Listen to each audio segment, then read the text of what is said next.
Welcome everyone to Midwest Tree ID. On this channel, it is my mission to help you learn an abundance of trees that grow right here in the Midwest, and some key features on how to identify them. There's just one thing to clarify before we begin. We're not going to be throwing hatred or ridiculing any of the species that we're going to be talking about. But we do, however, want to encourage thoughtful conversation in the comments about personal experiences and things like that. Please try to remember that everything has value and that we are here to enjoy nature and everything it has to offer. So without anything else, let's jump right in. Hey guys, welcome back. Today we're in Mount Hope Cemetery in Urbana, Illinois, and we're talking about Thuja occidentalis, the American Arborvitae.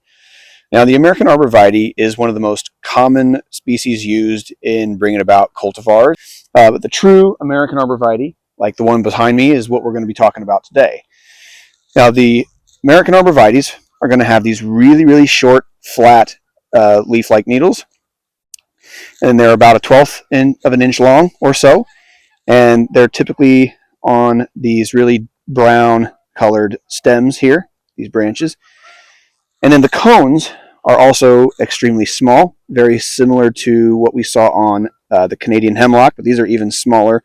And then just like the other evergreens, as the cones ripen, they open up and they disperse the seed. Now let's go ahead and take a look at some of the habit and the bark. So the bark on the American Arborvitae, very similar to the junipers, is going to be very rough, like it's been scratched up, and very streaked and very light brown colored, almost white in some areas and almost orange in other areas.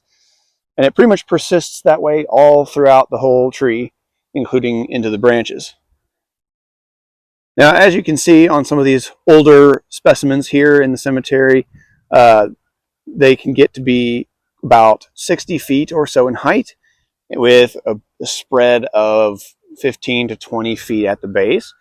And they have these branchlets that kind of hang down, kind of have that weeping pendulous look to them as well. And they do maintain that pyramidal shape as they get older, although they're not quite as tight as they are when they're young.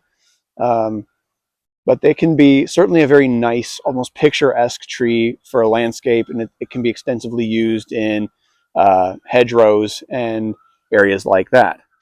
So the American Arborvitae is native to some of the eastern states, including Illinois and Tennessee, Pennsylvania, many of the states over here in this direction. And in a future video, we are going to do a comparison of American juniper and the American Arborvitae.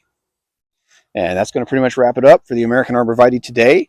Thanks for joining me, and we'll see you guys next time.